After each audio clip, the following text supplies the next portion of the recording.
시청자 여러분 안녕하십니까? 용감한 토크쇼 직설 원일입니다.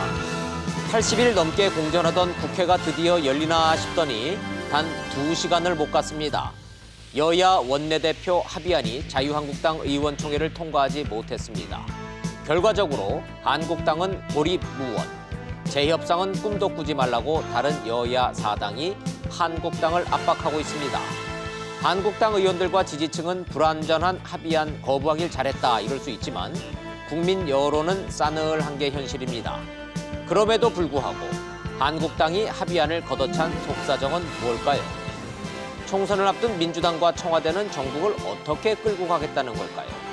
조국 법무장관 기용설 등 개각은 어떻게 진행될까요? 이런 모든 정치권 움직임 오늘 직설이 자세히 분석해드리겠습니다. 샵 3698 유료 100원 문자 보내주시면 토론 참여 가능합니다. 직설 시작합니다.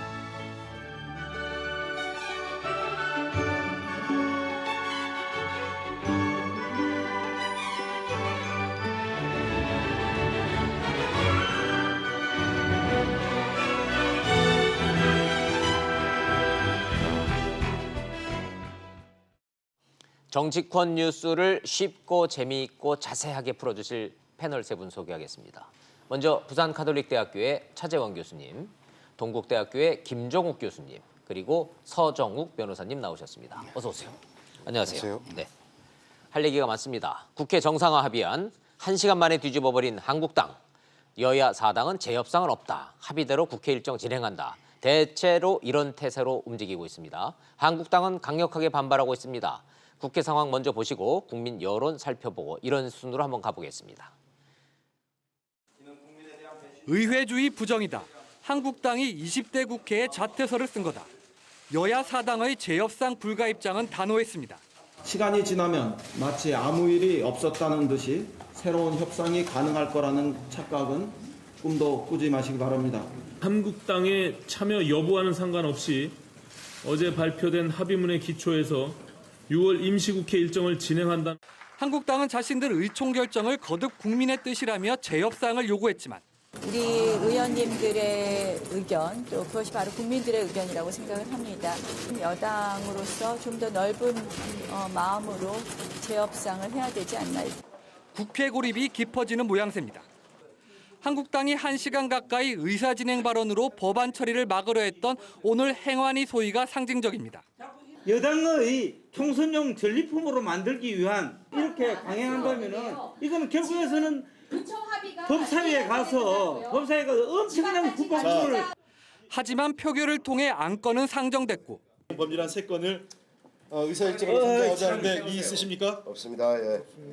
이의 없으십니까? 예. 그러면 표결하겠습니다. 찬성하시는 분 손들어 주십시오. 어때? 지방자치법 위원장님! 일부 개정 법률안부터 위원장님! 한국당 의원들이 자리를 떠난 뒤 소방지 국가직화 법안과 진실화해를 위한 과거사위원회 재가동 법안은 소위를 통과했습니다. 국회 고립이 깊어지고 나경원 원내대표의 협상력에도 큰 상처가 난 상황입니다. 한국당 의원들도 이를 예상 못했을 리 없는데도 합의 파기를 선택한 건 패스트트랙 고소고발 취하 내용이 빠졌기 때문이란 지적이 당 안팎에서 나옵니다. 고소고발당한 한국당 의원 56명 가운데 일부는 이미 소환장을 받은 걸로 알려졌습니다. 의원님 경찰서든 법원이든 왔다 갔다 하는 모습이 언론이든 지역이든 이렇게 노출되는 게 의원님 입장에서는 좋을 수가 전혀 없잖아요. 자기 목숨줄이 걸린 문제이기 때문에. 재협상은 없다는 여야 4당 공감대가 공고해지면서 한국당이 명분과 실리를 모두 잃었다는 지적이 나오고 있습니다. 들어보셨듯이 대체로 언론의 반응은 자유한국당이 그렇게 우호적인 것 같지는 않습니다. 기자들이 어찌됐든 합의를 깨고 거절한 한국당이 고립무원이 됐다 이런 표현들을 많이 쓰고 있는데 이런 국민 여론은 어떤지 한번 좀 궁금하기는 합니다. 지금 이제 한 하루 이틀 지났으니까 차재원 교수님 혹시 무슨 여론조사 같은 거 있었나요? 그 이후에? 뭐 한국당이 합의가 되고 난 뒤에 그러니까 지금 의원총회에서 부결한 부분에 대해서는 여론조사가 나온 결과는 아직은 제가 아직 보지는 없죠. 못했습니다. 그럴 시간적 여유도 시간적 없었고 여유가 좀 모자랐던 것 같아요. 여론조사 기관도 이렇게 될 가능성에 대해서 전혀 예상도 못했고. 그렇죠. 아마 빠르면 아마 오늘 오후 정도는 아마 이 나오지 않을까 하는 생각이 드는데요. 그런데 그렇죠. 그 전에 바로 직전에 그러니까 국민 여론조사를 한 거 있습니다. 그러니까 국회 정상을 해야 되느냐 말아야 되느냐 부분과 관련해서 있었죠. 예. 그러니까 지난 그러니까 6월 21일에서 22일 사이에 한국 사회 여론조사 연구소에서 네. 한 것이 있는데 거기 보면 지금 59.4%의 그 응답자가 조건 없이 국회에 등원해야 된다고 이야기를 했고요. 반면에 32.9%의 응답자가 패스트트랙을 철회해야 된다는 그 지금 그러니까 그 여론 결과가 나와 있거든요. 그 대략 지금 보면 한 6대 3의 비율, 그러니까 아마 나머지 또 한 거의 10% 정도는 아마 잘 모르겠다고. 잘 모르겠다는 것 같은데 어쨌든 지금 한 가반수가 넘는 국민들 입장에서는 지금 조건 없이 등원을 해야 된다는 지금 이야기를 하고 있는데 문제는 지금 그제죠. 그제 그러니까 자유한국당에서 의원총회에서 부결되고 난 뒤에 나경원 원내대표가 뭐라고 이야기했냐면 이 부결된 것은 국민의 뜻이라고 했는데 국민의 뜻. 지금 국민의 뜻하고는 좀 상당히 거리가 있는 주장을 하고 있다. 네. 그것은 어떻게 보면 국민의 뜻이라는 걸 핑계로 해서 보통 우리 예전의 경우에 보면 이런 그 지금 그 여야 교섭단체에서 합의한 대표 간 합의한 내용이 의원총회 추인을 받으러 가서 깨질 경우 안 받아들일 경우에는 보통 정치적 책임을 지는 경우가 많았는데 나경원 원내대표가 그 정치적 책임을 면피하기 위해서 국민의 뜻을 지금 일종의 지금 경강부의식으로 갖다 붙이고 있는 것이 아닐까라는 비판을 지금 사고 있습니다. 예, 전체적으로 숫자 자체가 정확하게 나온 여론조사가 없습니다만은 추세만 가지고 설명을 좀 드리면 6대 3 정도로 무조건 등원해서 정상화시켜라라는 국민의 목소리가 높았지만 부결되고 난 뒤에 나경원 대표가 국민의 뜻 운운하는 거는 철회하는 것이 맞다라고 했던 32.9%의 자유한국당 지지 여론. 이것도 국민의 뜻은 국민의 뜻이니까 뭐 국민의 뜻에 따라서 부결시켰다 이렇게 얘기를 하는데 자 전체적으로 여론의 향방만 좀 짚어봤습니다. 이제 곧 이제 숫자는 나올 거고요. 그럼에도 불구하고 자유한국당은 왜 이런 선택을 했는지에 대한 자세한 속사정 얘기 좀 한번 본론부터 바로 좀 들어가 보죠. 기자 리포트를 봤더니 그 얘기 있더라고요. 그 패스트트랙 그거 뭐 저지하는 과정에서 국회의원들하고 보좌관들하고 대거 검찰에 고발당했잖아요. 이거를 철회한다라는 약속을 못 받아내서 그것 때문에 뭐 부결시켰다. 이런 얘기도 있던데 이거 맞아요? 그거는 이게 전혀 아닌 걸로 보여요. 아하. 왜 그러냐면요. 예. 어차피 이게 그 고소를 취하더라도 수사는 이게 진행됩니다. 네. 신고죄가 아니단 말이에요. 고소 이게 취한 데서 끝나는 게 아니단 말이에요. 그래서 이제 그것 때문에 뭐 합의안을 뒤집었다 이거는 기자가 논리적이지 않은 거죠. 잘못되게 예. 판단한 거고요. 제가 보기에는 이게 딱 하나 이유예요. 뭐냐면 이제 그 패스트 트랙 있잖아요. 네. 그 중에도 이게 선거법 문제. 결국 이제 국회의원들의 관심은 기성전 다음 배지를 다느냐, 그렇죠. 못 다느냐 예. 이거 아닙니까? 이제 총선 이제 1년도 안 남았으니까. 그렇다면 이게 연동형 비례제가 되면 어차피 이게 다음 배지를 달 가능성이 떨어진단 말이에요. 예. 근데 문제는 이게 합의안을 보세요. 이게 합의안이라고 구속력이 없어요. 합의 정신에 따라 처리한다. 처리한다. 이 말이 이게 몇 번 합의안을 신용하다가 안 되면 결국은 강행이 처리한다. 통과한다 이거 아닙니까? 그러니까 이제 한국당 의원 입장에서는 이게 구속력도 없는데 이게 무슨 합의냐. 그래서 이게 좀 더 명확하게 선거법은 무조건 이게 합의하여 처리한다. 예. 이렇게 명확하게 좀 더 합의를 새로 협상해라. 그래서 이게 그 압도적으로 한 90% 이상 제가 보기에 아마 이제 그 다수로 부결시켰다. 이렇게 보는 게 합리적이에요. 합의 문구가 국회 마음에 안 듭니다. 소속 의원들 입장에서는 한국당들이 받아들이기 어려웠었다. 그렇습니다. 합의 처리한다를 원했는데 합의 정신에 따라 처리한다는 받기 어려운 문구였다. 이렇게 그렇습니다. 보시는군요. 예. 저 하나만 좀 여쭤봐도 돼요. 변호사시니까. 원내대표가 가서 협상할 때요. 국회의원들이 전권 주는 거 아닙니까? 그런데 보통은요. 항상 이 추인을 조건으로 합니다. 어떻게 추인을 정권이라는 게 조건으로. 어디 있어요? 그래서 이제 일단 협상은 정권을 가지고 하더라도 예. 나중에 추인을 조건으로 하나 합의이기 때문에 저는 이제 부결시킨 게 뭐 크게 문제는 없다 보고 예. 다만 이제 그 황교안 대표하고 사전에 문구까지 합의가 됐으면 이렇게 압도적으로 뒤집지 않았을 거예요. 네. 근데 이거 뭐 추상적으로 일반적으로 협의했는지 모르지만 구체적 문구에 대해서는 황교안 대표하고 이게 합의가 안 됐기 때문에 오히려 이제 압도적으로 부결된 걸로 보입니다. 그 말 했으니까 저 시간 없지만 짧게 먼저 볼게요. 나경원 원내대표는 황교안 대표하고 모든 걸 협의하고 논의한다고 했거든요. 예. 근데 이번에 이 합의 문구에 대해서 황교안 대표는 뭐라고 말한 게 있습니까? 아무리 찾아봐도 없던데요, 제가 보기엔. 그러니까 이제 일반적으로 중요 사항은 이제 협의한다 이런 취지고 예. 이번에 협의는 여러 가지 전후 사정을 보면 구체적인 문구까지는 황 대표하고 합의가 안 된 걸로 됐다. 이렇게 보이는 거죠. 예, 그래요. 맞아. 그래서 지금 국회 안팎에서는 나경원 원내대표와 황교안 대표가 이른바 나황 연합군 나에서 무슨 갈등이 있는 거 아니냐 이런 얘기까지 나오는데 잠시 뒤에 한번 좀 짚어보도록 할게요. 김종욱 교수님. 그런데 아까 서정욱 변호사님은 그건 말이 안 된다고 말씀을 하셨지만 국회의원들 입장에서는 국회법 위반으로 고소 고발된 이거 처리 문제는 현실적인 문제 아닙니까? 보좌관들은 더 심각한 문제 아니에요? 뭐 현실적인 문제이긴 하지만 제가 알기로는 국회의원들이 보좌관들을 그렇게 사랑하지 않으시는 것 같아서 그 문제가 뭐 이번 사안의 핵심적인 원인이라고 본질은 얘기하기 아니다. 어렵다고 생각하고요. 전 그래서 전 그런 생각이 많이 들어요. 야, 2019년 대한민국 국민으로 사는 게 진짜 극한 직업이구나. 그러니까 지금까지 이런 국회도 없었고 전 이런 제1야당도 본 적이 없는 것 같아서 그렇고요. 네. 왜냐하면 이 추인을 거부해서 설명을 하시면 좀 납득이 돼야 되는데요. 예. 그 거부한 이유에 대해서 전 도대체가 납득이 안 되는 게 어떤 점이 제일 납득이 안 예를 들어 되십니까? 패스트트랙에 대해서 합의 정신에 따라 처리한다. 이 얘기는 뭐냐면 대한 법률이라는 게 있습니다. 지금 나온 패스트트랙 담은 법률 말고도 예. 서로 협의를 해서 법에 합의가 되게 되면 대한 법률을 통과시키게 되면 폐기가 되는 거예요. 저는 그런 과정을 거칠 수밖에 없는 거죠. 국회법을 아신다면 그렇게 하는 게 맞는 건데 오히려 무조건적으로 사전 합의를 해야 된다? 어떻게 협의를 안 하고 사전에 합의를 할 수 있습니까? 좀 말이 안 되는 논리라는 생각이 네. 들고요. 두 번째로는 추경도 마찬가지지만 재추경 우선 심사하겠다고 얘기한 거 아닙니까? 자유한국당 얘기를 요걸 들어준 거예요. 그다음에 경제 원탁 토론회 뭐 청문회였지만 토론회로 하향시켜서 통과시켜 준 거예요. 저는 제1야당이 요구한 사항들을 대체적으로 다 들어줬는데 80일 동안 안 들어왔다가 딱 한두 시간 만에 처리를 갖다 부결시킨다? 네. 전 이건 적어도 이 여야 간 교섭단체 합의 때문에 깨진 게 아니라 자유한국당 내부 문제 때문에 깨진 것 같다라고 판단할 수밖에 없다는 생각이 드는 거예요. 자유한국당은 어떤 내부 문제가 있다고 보시는 그러니까 겁니까? 아까 말씀하신 제1차 보이콧을 시작했을 때 문제가 패스트트랙 문제 아니겠습니까? 네. 기본적으로 선거법을 현행대로 유지하겠다라고 하는 자유한국당 국회의원들의 생각이 있었던 것 같고요. 네. 이번에 돌아가는 과정에서 이 문제에 대해서 제가 볼 때는 수도권 의원들과 소위 TK 의원들 예. 이런 의원들 간에 저는 상당히 많은 갈등들이 있다는 생각이 들어요. 왜냐하면 지금 이대로 가게 되면 수도권에 있는 의원들 같은 경우 다음 국회의원직을 유지할 수 있을 거라고 하는 판단이 어려워지는 상황인 거죠. 네. 예를 들면 중도적인 지향으로 가야 되는 상황이 분명히 있는 건데 근데 TK 같은 경우 그렇지 않죠. 지금 상황에서 유지하게 된다. 이런 생각이 많기 때문에 전 그것이 소위 나경원, 황교안 이 두 대표로 대변되는 이런 상황으로 서로 이렇게 나름대로 내부에 갈등이 있는 것 같고요. 네. 그 과정에서 저는 나경원 원내대표가 나름대로 대선 후보의 레이스에 안착하기 위한 하나의 판단으로 좀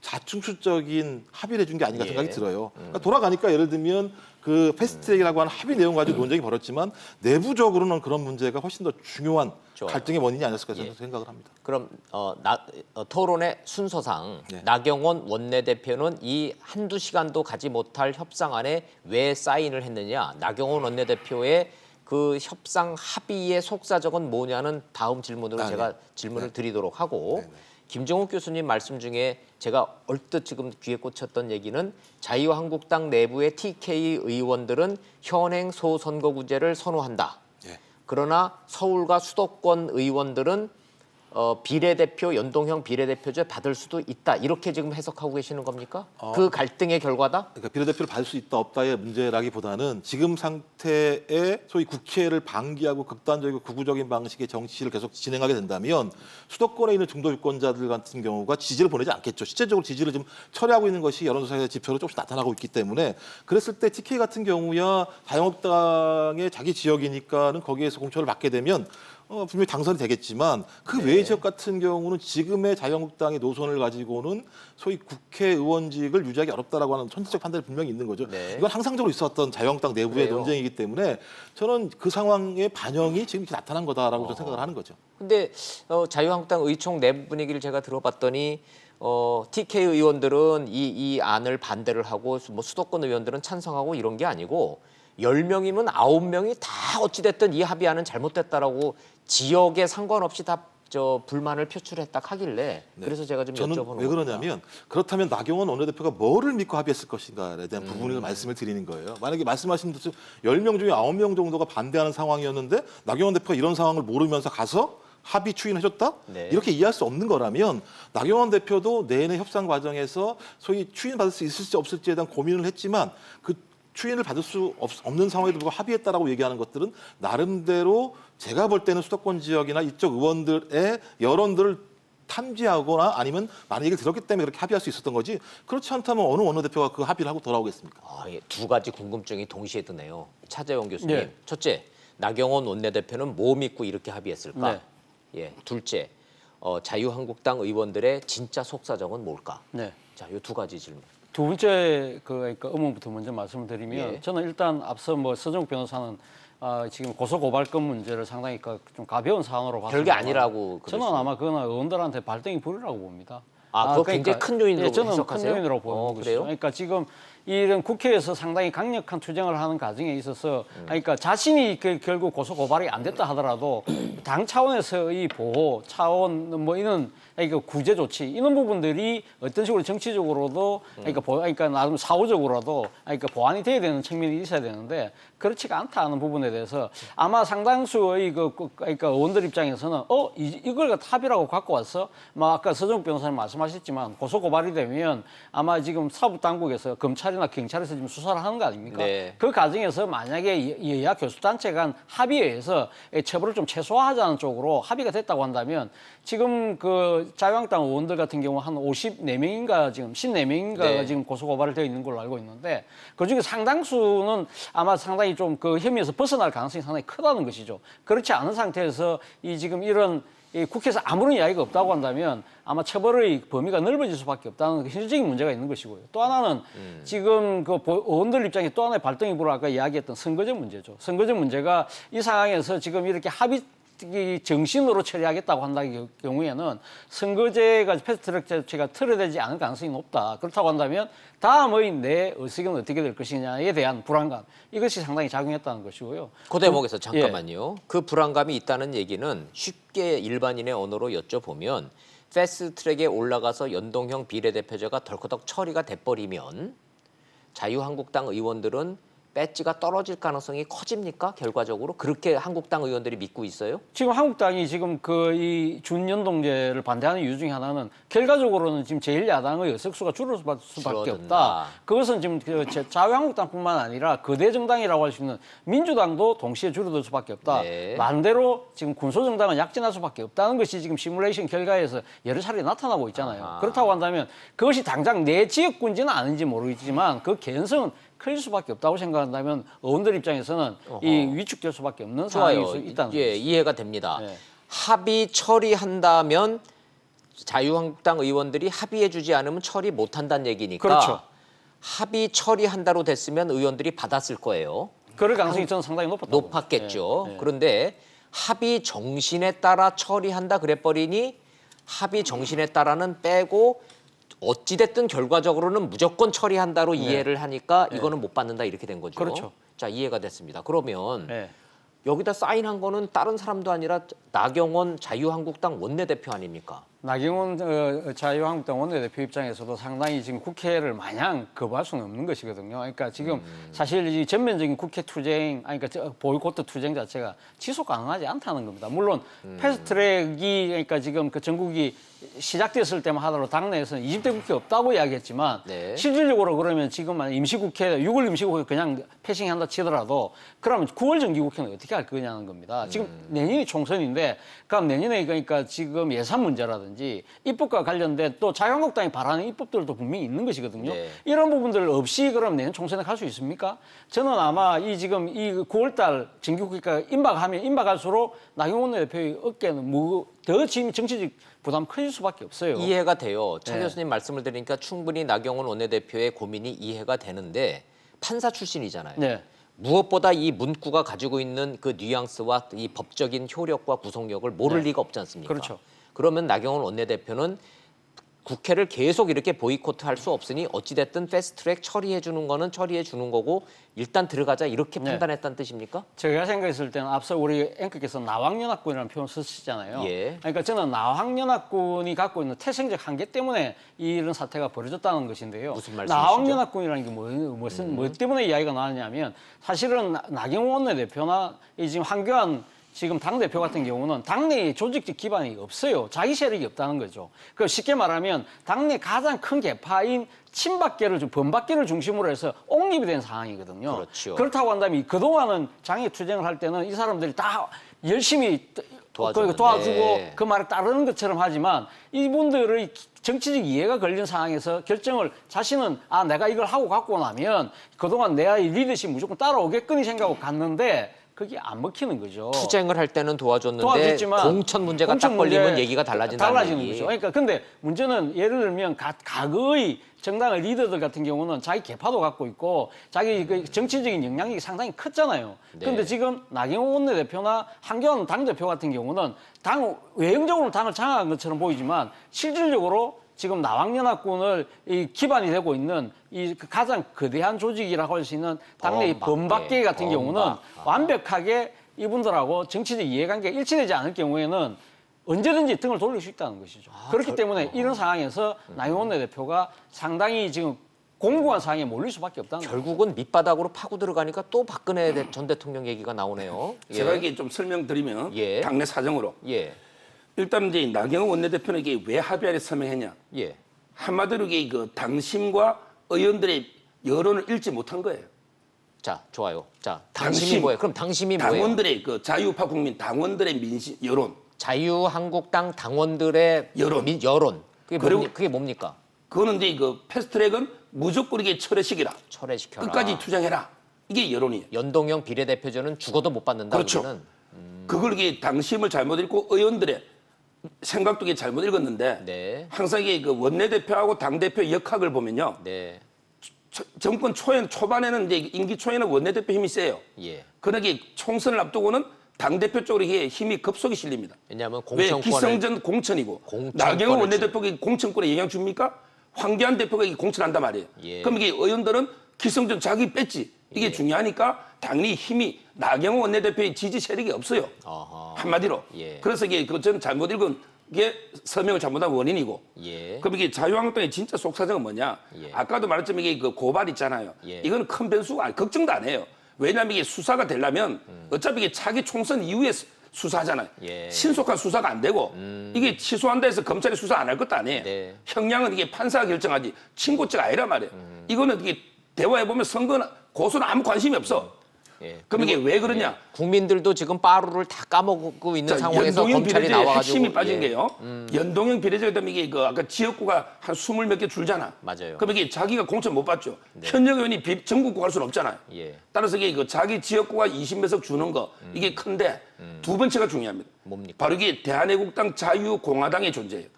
만약에 연동형 비례제가 되면 급속도로 이게 그쪽으로 이탈이 됩니다. 자, 잠깐만요. 이게 핵심이에요. 예. 핵심을 말씀을 하시니까 제가 얼뜬 생각이 났는데 박근혜 전 대통령이 지금 감방 안에서 우리 공화당이라고 이름을 바꿔줬다는 거 아니에요? 이름을 이게 자필로 써줬다는 말도 있는데 예, 그건 제가 어찌됐든. 확인 못했지만 유영아 변호사가 자, 이게 그 홍문종 예. 입회 교도소 가서 허락을 받아온 까지 저도 확인했어요. 자, 이름이 뭐가 됐든지 간에 신공화당이든 우리 공화당이든 공화당이든 친박 신당 아니에요. 예. 친박 신당이 가시화되고 이런 식으로 갔을 때 연동형 비례대표제가 패스트트랙에 가서 처리가 돼버리면 못 나와도 거기서 몇 20석 정도가 나오면 자유한국당이 쪼개지고 지역구 줄어들고 결국 내 배지 떨어진다 이렇게 생각한다. 그렇죠. 자유한국당이 괴멸될 겁니다. 만약에 연동이 비례제 되면 예. 왜 그러냐면 이게 그 비례대표 투표는 자유한국당 찍어봤자 사표가 돼버려. 예. 이미 지역구에서 득표율만큼 얻었잖아요. 그럼 이게 전부 다 정당 투표는 우리 공화당으로 딱 이게 급격히 쏠리고 예. 지금 이게 이진복 사무총장 임명됐잖아요. 예. 그러면서 이게 대구 경북 TK 의원들이 어제도 모이면서 이게 전부 완전히 그 흔들리고 있어요. 나중에 2월 달에 팽당하는 것보다 네. 차라리 이게 미리 우리 공화당 나가자. 그래서 박 대통령이 만약 1호 당원 들어가고 만약에 홍문종 조원전에 면담을 하고 이렇게 되면 이게 당이 두 쪽으로 나거든요. 이런 걸 이게 막기 위해서 연동형 비례전에 목숨 걸고 막아야 되고. 근데 나경원 원내대표 합의문을 보면 연동형 비례전이 강행 통과해도 방법이 없어요. 없다. 합의 정신에 따라 합의했는데 안 되니까 통과했다. 방법이 없잖아요. 본회의에서 표결 처리해버린다 해도 막을 방법이 없는 합의안이기 때문에 여론의 싸늘한 이 따가운 시선을 무릅쓰고라도 이것만큼은 막아야 되겠다라는 의원들의 이해관계, 당원들의 이해관계가 맞아떨어진 결과다. 그렇습니다. 그게 속사정이에요. 자, 서정욱 변호사님 말씀을 들으니까 한국당이 왜 이러는지 충분히 설명이 됐는데 딱 한 가지 의문은 안 풀립니다. 나경원 원내대표가 이렇게 될지 몰랐을까요? 나경원 원내대표가 왜 합의를 해줬죠? 아까도 말했지만 당심하고요. 예. 의원들의 생각을 잘못 읽고 있는 것들. 판단을 잘못했다? 저는 잘못했다 봐요. 지금 이게 의원들의 요구가 뭔지 네. 뭐 원내대표가 몇 명 의원들만 상의했지. 아까 말했지만 이게 황 대표하고도 전혀 이야기 안 됐고 네. 의원들의 의견을 폭넓게 수렴을 못하고 뭐 본인에게 한 걸로 한마디로 이게 그 정치력 미숙이라 봐야죠. 그래요. 아니 뭐 이렇게 어떤 논리적 허점을 찾기 어려운 지금 설명과 답변을 해주셨는데 제가 한 가지 의문이 드는 게 상식적으로 우리가 경험적으로 봤을 때 이 정도 상황이 됐고 이렇다면은 당내 사정이 당신 원내대표 물러나시오, 사퇴하시오, 저 원내대표 잘라야 된다 막 성토가 돼야 되는데 그것도 이게 제가 많이 조용해요. 들어봤는데요. 예. 그것도 이게 몇 분 의원들 이야기 들어봤더니 항상 이 그 큰 전쟁을 앞두고는요. 옛말에도 전쟁을 앞두고 장수를 바꾸지 않는다. 이런 말이 있잖아요. 근데 지금 총선이 한 8개월에서 10개월 실제로 이게 지금 총선 국면이에요. 큰 전쟁 앞두고 장수를 이렇게 바꾸기도 그렇고 대안이 지금 이게 나경원 말고 또 대안이 별로 없잖아요. 그래서 이게 이번에는 그냥 듣고 다 넘어가는 또 분위기예요. 이뻐서 그냥 저 재협상 하라라고 힘을 실어주는 게 아니고 대안이 없다는 없기 때문에 그런 건지 속으로는 부글부글하다. 그렇습니다. 그런데 바로 그 대목에서 저는 나경원 대표가 이번에 그러니까 지금 부결을 위해 정치적 처신에 상당히 저는 문제가 있다고 보는 것이요. 그러니까 나경원 대표 입장에서는 사실 자신이 그러니까 지금 여야 교수단체 대표 지금 뭐 합의할 때 본인이 합의했을 때는 이거는 자신의 정치적인 생명을 걸고 관철을 시켜야 돼요. 만약에 안 될 때는 나는 그러니까 이게 정치를 간둔다는 그런 뭡니까 아주 강고한 결연한 의지를 보였어야 되죠. 그러니까 의원총회라는 것이 사실 초반에 분위기 의수로 중요하거든요. 매우 중요합니다. 그럴 경우는 보통의 경우는 자신이 그러니까 임명해 놓은 원내 부대표를 중심으로 해서 분위기를 상당히 잡아 나가는 상황인데 그러지를 못했다는 거죠. 그러니까 본인이 상당히 이번 합의에 대해서 아마 당내에 상당히 강경한 목소리들이 나올 거야. 그렇다고 한다면 당신이 앞장서서 이런 분위기들은 이렇게 좀 잡아줘. 그리고 만약 그것이 안 될 때는 본인이 나서야죠. 본인이 나서서 제가 이런 것 때문에 합의를 했습니다. 그런데 우리는 결코 이 지금 국회 그러니까 전면적인 보이콧은 불가능하다. 현실적으로 불가능하고 이거는 결국은 우리의 지지율을 하락으로 올 것이다. 결국은 그럼 총선 참패로 되고 그럼 정교체 어렵게 된다. 이런 걸 갖다 설득력있게 이야기하면서 그것이 만약에 받아들이지 않을 경우는 저는 여기서 직을 걸고 저는 여기서 물러날 수밖에 없습니다. 여러분들이 저를 믿고 그러니까 이게 따라주지 않는다면 제가 더 이상 어떻게 원내대표를 할 수 있겠습니까? 이런 식으로 자신의 그러니까 정치적인 그걸 딱 걸고 이야기를 했다고 한다면 저는 아마 친무가는 상당수의 의원들이 저는 어떤 식으로 발언을 했을 거라고 봅니다. 지금 사실 실질적으로 뭐 윤상현 의원이라든지 장제원 의원이라든지 이런 의원들은 지금 공개적으로 지금 복귀를 이야기를 하고 있거든요. 근데 전체적으로 지금 아주 강경파들의 목소리가 커지는 상황. 그리고 홍문정 의원을 비롯해서 지금 몇몇 지금 그러니까 친박계 의원들이 탈당하는 그런 움직임. 그런 부분들 때문에 상당히 몸을 사리기 때문에 오히려 이것이 그러니까 자신의 정치적인 직위, 그러니까 원내대표의 기간은 연장될지 모르지만 실질적으로 나경원 원내대표가 오히려 정치적으로는 상당히 어려운 공경으로 빠져들 수밖에 없다는 생각입니다. 겉으로는 사퇴하라는 목소리가 들리지 않으니까 조용히 넘어가는 것 같지만 내부적으로는 리더십에 상당한 상처를 입었다고 보시네요. 그렇죠. 저는 결정적인 그러고 보니 바른미래당의 김관영 원내대표는 내가 내 소신대로 이렇게 했는데 이거 소속 의원들이 받아들이지 않으면 나 원내대표 사퇴합니다. 그리고 한 적도 있고 최근에 과거에 민주당에서도 왜 보면 박영선 원내대표가 협상했다가 그거 안 받아들여지니까 뭐 조기 사임하고 막 그랬었죠. 왜냐하면 할 수 있는 게 아무것도 없습니다. 왜냐하면 그 의원총회에서 자기를 뽑은 의원총회에서 자신이 합의한 사항들을 갖다 추인하지 않는다는 건 리더십을 인정하지 않겠다는 얘기이기 때문에 그러면 적어도 자유한국당 의원들이 좋다 협상에 대한 나름대로 재량권 및 가이드라인들을 만들어줘야 되는 거죠. 그렇지 않으면 지금 상황은 무조건 안 된다. 우리대로 얘기해라라고 얘기하면 협상 권한이 아무것도 없는 상대방 원내대표랑 누가 협상을 하겠습니까? 합의할 내용이 아무것도 없는 거 제가 볼 때. 그렇다면 나경원 원내대표는 아무것도 할 수 없다. 오히려 말씀하셨듯이 의원총회장에서 나 그만두겠다. 나한테 재량권을 아무것도 안 주지 않으면서 네. 협상을 하라고 얘기하는 거 말이 안 되는 거 아니냐. 당신들이 나한테 재량권을 주든지 이런 자기 스스로의 자기 직을 걸고 얘기했을 때 저거 나와서 나머지 두 당과 협상할 여지가 있는 건데 네. 그런데 지금 자체는 협상할 여지도 없다라는 측면이어서 그건 원내대표라고 하는 리더십 하나가 사라졌고 또 하나는 황교안 당대표 같은 경우 이 문제에 대해서 아무런 말씀 안 하지 않습니까? 네. 적어도 당대표라면 이런 중대한 사안에 대해서 얘기를 해야 되는데 브리핑을 안 해요. 지금 그러면 당대표와 원내대표가 의원총회 추임 부결회의에서 완전히 리더십이 상실돼 버리는 상황으로 가게 된다. 이건 제가 볼 때 스스로가 스스로 발등을 찍는 사태가 벌어지기 때문에 협상도 안 되고 그럼 어떻게 돌아갈 것이냐. 제가 볼 때 나중에는 결론적으로 조그마한 정도의 양보만 얻어가지고 들어갈 수밖에 없는 상황이 되기 때문에 제가 볼 때 왜 이런 결정을 했는지 잘 모르겠어요. 자유한국당에서. 재협상하자는 거 아니에요? 재협상을 하더라도 재협상의 내용이 뭐냐 말씀하셨듯이 예를 들면 합의 처리한다 네. 이 문구 하나지 않겠습니까? 네. 합의 처리한다라고 얘기하게 되면 다른 당이 받을 수가 없죠. 그러면 재협상 가능성은 꿈도 꾸지 말라라고 하는 이인영 원내대표의 스탠스는 민주당 입장에서는 마지노선입니까? 제가 볼 땐 플러스 알파를 또 붙여야 되는 거죠. 이거는 합의 정신에 따라 처리한다라는 것을 그대로 두되 예. 옛날처럼 무슨 뭐 경제 청구라든 뭐든 다양한 다른 걸 붙여서 예를 들면 협상의 재량권을 갖지 않는 이상은 이 내용에 대해서 용인한다라고 하는 건 적어도 나머지 당들이 시행했던 자기의 법률적 절차에 대해 스스로가 그것을 갖다 거부하는 것이 되기 때문에 동일하게 그 당의 의원들은 그걸 바봅니까? 그 상황 그걸 수용하게. 정파와 정치 공학을 떠나서요. 네. 그냥 일반 국민으로 상식으로 좀 여쭤보면은 네. 합의 정신에 따라 처리한다가 좀 이상하진 않습니까? 진짜로? 아마 3당이 세상에 저는 합의 처리한다가 부담스러워서 네. 합의 처리하도록 최선을 다한다, 노력한다는 본 적이 있지만 네네. 합의 정신에 따라 처리한다라고 합의하는 내용은 저는 처음 봤어요. 예, 저도 좀 이상하기는 해요. 이상하긴 하지만 제가 볼 때 그냥 서로가 군여지식이었겠죠. 그래서 어차피, 제가 네. 재협상 가능성이 있느냐 없느냐를 여쭤보는 겁니다. 하긴 하겠지만 예. 자유한국당 의원들이 추인을 거부한 명분을 가지고 합의하기는 어려울 거다. 못 들어준다? 전 그래서 다른 걸 플러스해서 다른 걸 들어주는 한이 있더라도 이 사안을 갖다가 그대로 받아들인다? 저는 또 다시 그 다른 원내대표들이 자기 당 의원들한테 엄청나게 공격을 당하는 소재가 저는 될 거라고 봅니다. 명확하군요. 그러니까 이인영 원내대표가 꿈도 꾸지 말라 그러고 오신환 원내대표가 나 이제 중재 안 한다 하고 이제 우리 일정대로 간다라고 하는 게 그냥 하는 얘기는 아니라고 보시는군요. 예, 매번 그래 왔고요. 예. 서 변호사님 이거 어떻게 될 것 같아요? 그래서? 저는 이게 재협상을 하는 게 맞고요. 아니 그러니까 막 안 한다는데 무슨 맞아요. 안 한다 상대방이 안 한다는데. 비난과 그 부담은 이게 전부 집권 여당이 지는 거예요. 국정의 운영 책임 1차 책임은요. 에이, 아니요. 여당이 있는데. 진짜요? 그럼 이게 야당은 아니, 이게 파는 20대 국회 끝내야 돼요.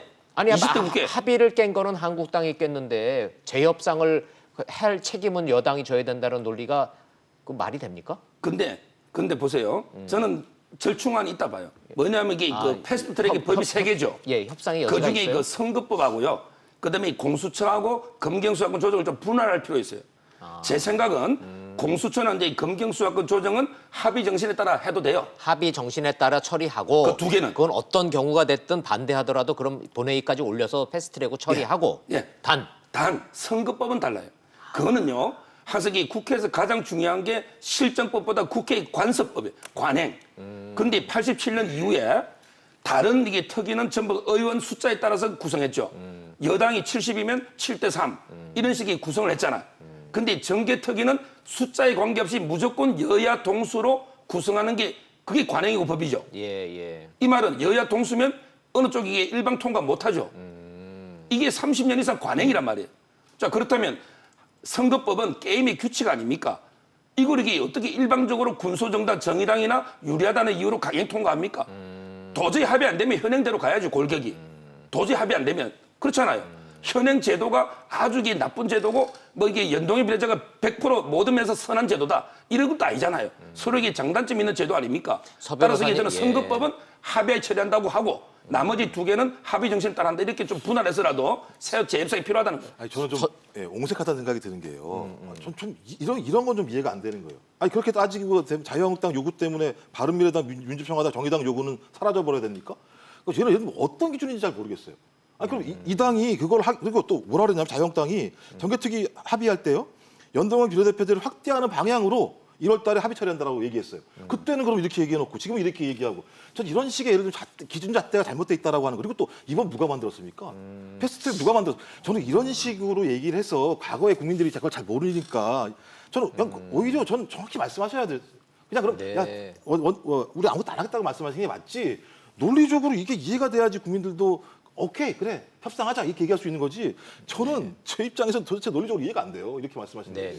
저는 서정욱 변호사님이 이야기했던 그러니까 지금 게임의 룰인 선거법을 이렇게 강행 처리하는 것은 잘못됐다는 부분 저는 충분히 그러니까 동의를 합니다. 동의를 하는데 문제는 그런 이야기조차도 그동안에 정개특위에서 그러니까 자유한국당이 들어와서 논의를 하지 않았기 때문에 이런 사태가 초래됐던 것이거든요. 그렇다고 한다면 그런 이야기를 하기 위해서라도 그러니까 국회에 복귀를 해야 되는 것이죠. 그런데 지금 아마 이 지금 그 더불어민주당과 바른미래당에서 재협상의 여지가 없다고 이야기하는 부분은 아마 이번에 지금 자유한국당 의원총회에서 이렇게 부결한 것 자체에 본다고 한다면 상당히 지금 그러니까 자유한국당이 지금 그러니까 이 정치를 바라보는 전국에 임하는 자세가 상당히 문제가 있다고 판단을 하는 것 같아요. 왜냐? 지금 어떻게 보면 지난번 그러니까 장애투쟁에서 자유한국당이 내세운 구호가 좌파 독재입니다. 자, 만약에 지금 현 정부가 하고 있는 것이 좌파 독재로 규정을 해버리면 대화 타협이 가능한가요? 그거는 척결의 대상이죠. 네. 정치적 타협과 대화를 할 수 있는 상황이 아니에요. 그렇죠. 만약에 그러니까 이번에 의원총회에서 부결됐다는 이야기는 그런 정치적인 기조를 그대로 갖고 가겠다는 식으로 그러니까 더불어민주당과 스스로를 바른미래당은 규정해버렸다. 이해할 수밖에 없다는 것이죠. 그런 상황에서 어떻게 재협상이 더 이상 가능할 수 있겠느냐. 저는 충분히 그러니까 다른 당이 자유한국당에 대해서 재협상 없다고 이야기하는 그 이야기에는 충분히 나름대로 그러니까 그런 논리적인 이 뒷받침이 있다는 것이죠. 자, 한국당이 거부했거나 말거나 여야 사당은 합의안 그대로 6월 임시국회 의사 일정 진행합니다라고 발표했어요. 네. 그대로 그냥 갈 거라고 보시는 겁니까? 일단 그대로 가는 걸로 제가 알고 있습니다. 지금 당장 그래요? 중요한 것이 네. 6월 28일 날 본회의가 있거든요. 네. 6월 28일 날 본회의 원래는 지금 나경원 원내대표하고 지금 원래 합의할 때 네. 이 지금 의사 일정을 합의했기 때문에 그 지금 그러니까 자유한국당이 거부한다 하더라도 그 합의된 일정대로 가겠다는 거거든요. 그래서 28일 날 지금 당장 해야 될 것은 전반기 국회가 그러니까 지금 그러니까 몇몇 이 상임위원장 교체가 있어요. 맞아요. 그 이제 예결위원장을 비롯해서 그걸 지금 선거를 선출하겠다는 것이 지금 자유한국당 뺀 나머지 정당들의 생각인데 이 문희상 의장은 일단 조금 더 지켜보겠다. 네. 그래서 상황을 지금 지켜보자는 것인데 저는 뭐 지금 추경은 지금만 자유한국당이 거부를 한다면 사실상 네. 불가능한 것이지만 지금 뭐 예결위원장을 비롯해서 나머지 지금 그 국회 일정은 지금 자유한국당 빼고도 충분히 가능할 수 있기 예, 때문에 예. 그런 부분들은 진행할 가능성이 높지 않을까 자, 생각합니다. 예. 자, 시청자 여러분들을 위해서 중간 정리 좀 하면서 가겠습니다. 뭐 우여곡절 끝에 여야 3당이 합의를 했는데 그 합의안이 한국당 의원총회를 통과하지 못했다. 왜 그랬느냐, 속사정이 뭐냐는 충분히 좀 설명이 드렸다고 제가 지금 판단이 되고요. 그래서 재협상을 하자고 하는데 뭐 두 분의 패널 두 분은 재협상 이거는 말이 안 된다는 말씀이시고 서정욱 변호사님은 참으로 참신하고 창의적으로 선별해서 전면 재협상 하는 거는 서로 너무 크니까 선거법만큼은 이건 선거의 룰이니 요것만 재협상하는 좀 운영의 묘를 좀 만들면 안 되겠느냐라고 좀 말씀을 하셨는데 이 대목에 대해서는 뭐 저희가 내는 정답이 아니고 여야가 어떻게 가는지 조금 시간을 가지고 좀 지켜보도록 하겠습니다. 제가 보기에는 그럴 가능성도 좀 있는 것 같아서 왜냐하면 선거법을 일방적으로 처리하는 경험은 제가 없어서 좀 보겠습니다. 뭐 정치에 저희가 링에 올라가서 싸우는 플레이어가 아니니까 저희는 중간자적 입장에서. 근데 이 선거법과 관련해서 지금 또 하나 재밌는 것이 그러니까 정개특위의 지금 그 지난번에 패스트트랙 사안이거든요. 네. 그러니까 이 지금 정개특위가 이달 말로 완전 끝납니다. 끝나잖아요. 연장하기가 연장할 거냐 말 거냐. 맞거냐 지금 그러는데 지금 자유한국당이 이 빠진 상황에서 가면 지금 정개특위에서 이걸 만약 의결을 해버리면 좀 더 상당히 빨리 그러니까 진행을 할 수 있어요. 근데 만약 이것이 이번에 정개특위에서 처리를 하지 않을 경우에는 이것이 아마 빨리 그러니까 제대로 간다 하더라도 1월 달이나 돼야 이 처리할 수 있다는 거죠. 그러니까 그렇게 되면 이 지금 그러니까 패스트트랙에 올라간 선거제 처리 자체가 상당히 난항을 겪을 가능성이 높다. 바로 그 때문에 지금 자유한국당을 뺀 나머지 여야 사당이 지금 정개특위에서 이걸 처리하느냐 마느냐를 놓고 심각한 고민에 지금 빠져 있습니다. 그렇죠. 네. 그래서 선별적으로 자유한국당도 전면 보이콧을 계속하기에는 너무나 부담스럽기 때문에 이렇게 골라가지고 좀 들어가고 싶은 데는 좀 들어가겠다는 건데 국민 입장에서 봤을 때요.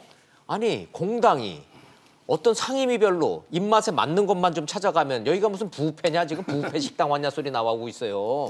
그 부분요. 자, 그래서 서정욱 변호사님이 선별을 좋아하시니까 선거법을 패스트트랙에서 좀 선별적으로 재협상 하자라는 의견도 내주셨으니 상임위별로 선별적으로 들어가겠다고 하는 이 한국당의 이 방침에 대해서는 어떤지를 한번 좀 세 분한테 의견을 좀 여쭤보겠습니다. 저는 이제 아주 그 긍정적으로 봐요. 역시 선별을 긍정적으로. 좋아하시는군요. 아, 그게 아니고요. 예. 항상 투쟁을 할 때는 목적과 예. 수단을 이게 구별할 줄 알아야 돼요.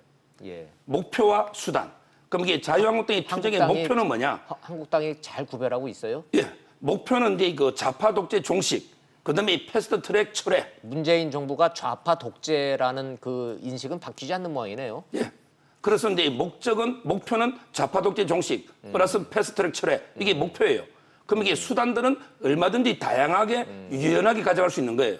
예를 들어 황교안 대표는 이제 장애 투쟁을 할 수도 있고, 네. 또 이게 나경원 대표는 원내 투쟁할 수도 있고, 또 이게 원내 투쟁도 병행해서 전면적으로 이게 복귀해서 할 수도 있고, 아니, 아니면 이게 골라서 할 수도 있고, 예, 이 모든 거는 수단에 불과하다는. 예, 전략적이고 전술적이고 수단이니까 효율적이라고 치자고요. 그런데 국민 입장에서 보면 웃기잖아요. 어느 때는 장애투쟁으로 뛰쳐나가고 어느 때는 그럼 들어가서 그 근데 시위하고. 그 국민이라는 용어는요, 예. 자국의 추상적인데 아까도 말씀 자유우파 국민이 있고 보수, 또 이제 진보 국민도 있잖아요. 아니 저같이 그냥 중도에 있는 국민들이 대다수 아닙니까? 모르겠어요. 저는 이게 인사청문회 있잖아요. 이번 국세청장 오늘. 예. 또는 이제 그 윤석열 청문회. 예. 이런 거는 이게 들어가서 투쟁하고, 또 이게 뭐 나머지는 이게 또 보이콧하고, 추경 같은 거는 이렇게 다양하게 담담타타 대화할 때 대화하고, 타타 싸울 때는 싸우고, 예. 이게 물론 모택동 전술이지만 저는 이게 정치에도 필요하다 보거든요. 그러니까 목표만 우리가 잃지 않으면 수단들은 얼마든지 다양한 수단을 이게 병행해서 투쟁할 수 있다. 자, 좋아요. 이렇게 제가 조언하는 거죠. 그래서 저희가 용감한 토크쇼 직설 제작진이 이렇게 친절합니다. 시청자 여러분들을 위해서 자유한국당의 상황을 미리 좀 취재를 해서 이렇게 표로 만들어서 보여드리는 거예요. 요거 세 개는 들어가겠다는 겁니다. 지금 자유한국당이. 그걸 이른바 선별 복귀라고 그러고 서정욱 변호사님은 개인적으로 자유한국당의 선별 복귀 전략을 아주 긍정적으로 평가를 해주시네요. 방송에서 이야기 계속 했더니 따라오는 것 같아요. 아, 그래요? 예. 자, 인사청문회 윤석열 검찰총장, 김현중 국세청장 후보자 인사청문회는 들어가겠다는 거고 이번에 문제가 됐던 북한 목선 노크 귀순 이거 따지겠다는 거고 붉은 수돗물 문제 따지겠다는 겁니다. 그런데 따지는 거는 들어가서 그럼 점수 따는 거는 들어가겠다는 얘기고 본인들이 불리한 거는 안 들어가겠다고 그러니까 당장 그 여야 사당에서는 아니 자유한국당이 지금 부패 식당 왔습니까? 먹고 싶은 코너만 가서 밥 맛있는 것만 골라 먹게 이런 얘기 당연히 나오고 있는 것도 이게 저 얘기 나왔네요. 자기 입맛대로 하겠다는 뒷급 표현일 뿐이다. 뭐 이런 얘기도 나오고 있네. 김종욱 교수님 어떻게 평가하세요? 뭐 어느 국민이 이걸 이해하시겠습니까? 상식적으로. 근데 국민은 지금 추상적이라는 거 아니에요? 그러니까 또 자유파 또 다른 또 국민들이 계시니까 더 많은 국민들이 계신 것 같고 제가 볼 때. 그래서 왜냐하면 일단 한국당 해산 청구에 청원 138만여 명이 해산 청원을 하셨죠. 아, 그게 같은 맥락이에요? 예. 그다음에 회기 임금 제라는 얘기가 나오지 않습니까? 일한 만큼만 임금 줘라는 얘기가 나오고 또 이제 국회의원들 소환까지 해라 이런 얘기가 나오는 얘기는 뭐냐면 정당을 불신하고 정치를 불신하게 되는 저는 이건 민주주의의 아주 근본적인 위기라고 저는 생각을 하는 건데요. 이거 갖다 지금 불러오고 있다는 측면이고요. 더 중요하게는 제가 볼 때는 목표도 잘못되고 전략도 잘못된 것 같아요. 진짜로 만약에 집권을 하실 생각이 있다면 전 그런 거죠. 윤석열 검찰총장 인사청문회니까 들어오겠다? 추경에 누가 걸려 있습니까? 포항 지진 시민들, 강원도 도민들, 미세먼지로 고통받는 국민들 이런 추경 예산에 대해서는 들어오지 않겠다가 검찰총장 인사청문회에 들어오겠다라고 말씀을 하시면 전 적어도 누구를 위한 국회인가, 누구를 위한 정당인가라고 하는 질문들을 국민 유권자들이 할 수밖에 없다는 생각이 들고요. 네. 또 하나는 계속 이런 식으로 극단적인 정치를 하시게 된다면 적어도 중도 유권자들에게 어떻게 호소할 수 있을 것인가. 소위 보수 유권자도 중요하지만 보수 유권자 플러스 중도 유권자들이에게 더 많은 지지를 받는 정당이 항상 집권을 해왔고 총선에서 소위 제1당이 됐었기 때문에 그래서 저는 목표도 잘못됐고 전략도 잘못됐는데 왜 계속 이 길을 가려고 하는가. 제가 볼 때 이것은 소위 당내의 주류로 제기되고 있는 일부 소위 황교안 대표를 비롯한 이런 측근 분들의 정치가 너무 좀 과도하고 압도적으로 지금 진행되고 있는 것 같다는 생각이 들어서 저는 가면 갈수록 스스로를 소수 유권자 집단화시키는 전략을 선택하고 있다는 생각이 들어서요. 좀 난감합니다. 자유한국당 지지층을 결집시키는 데는 도움이 되겠으되 이른바 외연 확대나 중도로의 확대로는 전략적으로 잘못됐다고 보시는군요. 예, 스스로 김정욱 박스에 교수님. 갇히려고 하는 거죠. 스스로 박스에 갇히고 있다 이렇게 보시는 것 같고 잠깐 제가 시청자 여러분들 샵 3698로 시청자 문자가 많이 들어오고 있습니다. 한국당이 현재 뭐 국회 들어가고 싶겠습니까? 선별적 참석할 수밖에 없는 상황입니다라는 문자도 있고요. 입맛에 맞는 것만 먹겠다라는 건 XX 심보다라는 좀 험한 표현도 있고요. 원 기자가 서정욱 변호사 얘기에 빈정거리듯이 진행하는 거는 마음에 안 듭니다라는 지금 죄송합니다. 먼저 그런 뜻으로 여쭤본 게 아니었는데 예. 혹시 그러셨다면 예, 아니, 예, 너무 화내지 전혀 마시고. 그렇게 안 느꼈습니다. 예, 감사합니다. 예, 제가 사과드리겠습니다. 예, 뭐 저 빈정거리려고 질문했던 건 아니고요. 좋습니다. 자, 요거는 저 차 교수님하고도 좀 예. 한 발짝만 좀 들어가 보겠습니다. 예. YS와 DJ가 대표적인 야당 지도자 시절부터 저희는 정치부 기자를 했지 네, 않습니까? 차 예. 교수님하고 저하고는. 야당이 보이콧을 하면서 이렇게 선별적으로 들어간 기억 나세요? 저는 없습니다. 이게 제가 기억이 안 나서 예, 여쭤보는 예. 겁니다. 그러니까 혹시나 상당히 싶어서. 그러니까 전국이 꽉 막혀 있을 때 야당이 강력한 그러니까 투쟁의 무기로 장애 보이콧은 투쟁을 하는 경우도 많았어요. 있었습니다만 예, 장애 투쟁가고, 그때도 예. 사실 이 장애 투쟁도 전면적인 국회 보이콧이 아니라 원내의 병행 투쟁이었거든요. 야. 그렇다고 한다면 그러니까 주중에는 정상적으로 국회 일정을 다 소화하고 주말에 나가서 강력하게 아주 장애 대규모 집회를 하는 네, 그런 형식으로 예. 했다는 것이죠. 그러니까 김영삼, 김대중 그러니까 정치 지도자 항상 이야기하는 부분들이 그분들은 의회 민주주의자라는 겁니다. 그분들 입장에서는 그러니까 국민들이 권력을 위임해준 이 의회라는 대의민주주의를 그 중심으로 해서 항상 그러니까 지금 대의투쟁을 해야 된다는 생각을 갖고 왔고 바로 그러한 부분들이 바탕이 됐기 때문에 그분들이 다 집권을 하게 됐던 저는 하나의 그 원동력이 아니었을까 하는 생각이 드는데 문제는 앞서 뭐 지금 김종욱 교수께서 말씀하셨지만 일종의 지금 그러니까 선별 지금 그러니까 복귀해서 하겠다 이야기는 말 그대로 내 입맛이 맞는 것만 먹겠다는 거 아닙니까? 뭐 앞서 뭐 지금 민주당에도 그런 이야기가 나왔습니다만은 어린애들이 자기가 먹고 싶은 음식만 먹어갖고는 건강에 안 좋죠. 그거는 아마 정치에도 똑같은 거 아니겠습니까? 제 생각에 그런 건데 문제는 선별적으로 복귀해서 가면 자유한국당이 만약에 이 원내에서 강한 목소리를 낼 경우에 그것이 그러면 정쟁의 차원을 넘어서 정책과 대안으로 갈 수 있느냐는 겁니다. 예를 들면 상임위 단계에서 상당히 여러 가지 문제들이 지적을 했다고 하더라도 그것은 결국은 여러 가지 제도적 보완이나 그것이 입법으로 가야 될 경우인데 그거는 결국 국회 본회의를 열어서 최종적으로 완성이 되는 것인데 그러면 자신들이 정치적인 주장만 가능할 수 있는 상임위 정도면서 끝낸다고 한다면 이거는 지금 국민의 이익보다는 당리당략에 치우친 하나의 이 발목 잡기 그러니까 국정 운영에 대한 발목 잡기 투정으로밖에 비치지 않는다. 그것은 결국 앞서 말씀하신 것처럼 자유한국당의 지지층들은 지금 뭉치는 측면이 분명히 있지만 이건 지속 가능하지 않다. 이거는 박스권에 갇힐 뿐만 아니라 결국은 그 지지층들마저도 아마 상당히 그러니까 허물어지는 저는 그런 정치적 작중수가 되지 않을까라는 생각이 듭니다. 네, 최소한 정치에 관한 한 대한민국 지난 30년 역사가 과거가 지금보다 더 낫다고 할 수는 결코 없으나 분명한 사실은 저희는 일찍이 경험해보지 못한 여당과 경험해보지 못한 야당을 보고 있습니다. 또 한 가지 분명한 사실은 이번 일을 계기로 해서 전국이 풀리는 쪽보다는 더욱더 경색될 거다라는 건 분명하죠. 이게 좀 안 될 것 같은 쪽으로 가고 있는 거는 세 분 동의하십니까? 자, 좋습니다. 그렇다면 저희보다 더 머리가 좋고 더 고민을 하는 여야 의원들이 이러한 선택을 하는 진짜 속사정. 그래서 얻은 건 뭐고 잃은 건 뭐지. 국민의 입장에서 한번 좀 따져보도록 하겠습니다. 김종욱 교수님 먼저 좀 드리겠습니다. 민주당은 뭘 얻었고 뭘 잃었고요. 한국당은 뭘 얻었고 뭘 잃었을까를 여쭤보면 뭐 어떻게 평가하시겠습니까? 저는 두 당 모두 얻은 게 별로 없는 것 같다는 민주당도 얻은 건 없습니까? 네, 왜냐하면 소위 이런 상황에서 예를 들면 여당이 주도적으로 야당을 견인하는 능력을 보여주지 못했다는 측면이 분명히 있고요. 국정 운영 능력이 없다. 또 하나는 소위 이 상황 속에서 소위 국민들이 요구하고 있는 현안들에 대한 대안들을 제시하지도 못한 것 같다. 이런 측면들이 있기 때문에 여당이 좋은 점수를 얻기 어려울 것 같다. 근데 거기에 비해서 야당이 더 안 좋은 점수를 받기 때문에 여당이 오히려 면피가 되는 것 같다는 느낌이 들 정도의 상황이었어요. 그러니까 여당도 얻는 게 민주당도 얻은 게 없다 지금 이 상황에서. 뭐 얻을 수 있는 게 별로 없는 거죠. 왜냐하면 그러면은 여당은 국회를 열어서 어떤 정책이든지 자기가 생각하는 정책이나 내용들을 통과시켜서 입법화시키고 행정화시켜야 되는 거죠. 근데 그게 안 되게 되면 소위 야당에 의해서 계속 자기의 국정 상황들을 하나도 처리하지 못한다라고 결론적으로 아무것도 안 되는 거지 않겠습니까? 네. 그렇다면 성과를 못 낸 정부, 성과를 못 낸 여당이라는 얘기를 들을 수밖에 없기 때문에 그런 차원에서는 여당이나 야당이나 다 계속 잃고만 있다. 감점만 하고 있다. 근데 야당이 훨씬 더 많이 감점을 해서 여당의 감점 상황 자체에 대해서 이렇게 현실적으로 많이 느끼지 못하는 것 같다. 자, 그럼 김종욱 교수님 말씀을 정리를 하면 여든 야든 얻은 건 없다. 네. 다만 누가 더 잃었는가를 따져봤더니 야당이 잃은 게 좀 더 있는 네. 거고 상대적으로 여당은 덜 잃었다. 네. 아하. 자, 서정욱 변호사님. 저는 이제 여당은요 예. 실익이 훨씬 많고 야당은 이게 덕이 많다 봐요. 자, 그러면 왜 그러냐면 아니 자, 무슨 말씀이세요?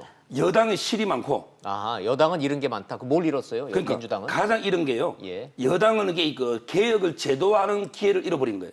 무슨 말이냐면 이게 여당이 집권의 적폐청산한다고 수사하고 처벌만 했죠. 예. 하나도 이게 국회를 통과돼가 입법으로 개혁을 제도화시킨 게 하나도 없잖아요. 아하, 적폐청산의 제도화는 한 게 없다. 그렇죠. 어떠한 이게 개혁 법안이 통과된 게 하나도 없어요. 예, 정치력. 국회가 마비되면 무조건 여당이 손해 보는 거다. 그렇죠. 역사적인 평가는 여당이 받는데 역사적으로 이게 뭐 어떻게 하다는 결론은 여당이 개혁된 게 하나도 없으니 여당은 이게 실이 많다는 거고. 네. 그럼 이게 자유한국당 야당은 뭘 얻었냐? 예. 바로 이제 유일한 선명 야당이라는 그걸 얻은 거예요. 선명성을 얻었어요. 뭐냐면 바른미래당, 또 이게 민평당, 정의당, 이 당들에게 여권의 이중대다. 한마디로 네. 야당다운 이게 야당은 자유한국당밖에 없다. 이런 이게 선명한 유일 야당. 실제 야당은 네다섯 개 되죠. 예. 근데 나머지 야당들은 야당이 아니고 여당의 이중대다. 예. 그렇잖아요. 패스트트랙이나. 근데 대한애국당은 자유한국당도 현재 대한애국당은 유일한 야당은 의석이 지금 현재 하나밖에 없으니 현재만 놓고 본다면 네. 나머지 야당은 전부 이게 여권에 이중되니까 예. 우리나라 이게 정권을 견제하는 야당은 자유한국당밖에 없다. 네. 이 이미지 때문에 원래 이게 숫자가 지지율이 한 자리였어요. 괴멸 상태 한 자리였죠. 지금 이게 30%의 지지율도 심심치 않게 놉니다. 아니 근데 30%까지 올라갔다가 30% 벽을 깨지 못하고 다시 20% 초반으로 떨어진 거 아닙니까? 지지율이 이게 30도 가장 최근 리얼미터 또 30이고요. 예. 근데 문제는 그게 최고 높은 거예요. 과거에도 보면 30%가 제일 높은 거예요. 예. 그거는 이게 그 또 숨은 지지도 있기 때문에 네. 저는 이게 올라올 만큼 다 올라왔고요. 좋아요. 그럼 그거는 이게 예. 그 아까처럼 그런 야당 유일 야당 이미지 얻었기 때문에 그게 저는 덕이라 봐요.